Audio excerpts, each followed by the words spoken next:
escanteio pro Corinthians. Romero dominou agora, ele vai marcar, bateu e é gol! É gol, é gol, é gol, é gol, é gol, é gol, é gol, é gol, é gol, é gol, é gol do Corinthians! Salve o Corinthians, o campeão dos campeões. É dele de novo, Romero! Tem a 11 estampada na camisa.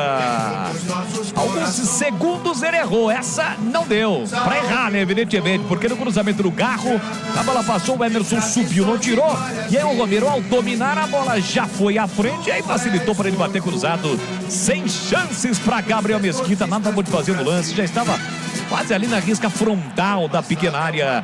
Romero empata o jogo para o time do Corinthians. Marcou o primeiro, marcou o segundo. 20 minutos, segundo tempo, está registrado. Corinthians 2, Guarani também 2. E o detalhe do gol, CH. O detalhe é que o Emerson deu de presente, né, o gol para o Corinthians. Escanteio cobrado, o Emerson estava na bola, ele simplesmente marcou a bola caiu atrás dele. Aí o Romero, como fez no primeiro tempo, dominou a bola, deu uma bomba para o gol, fazendo 2-2.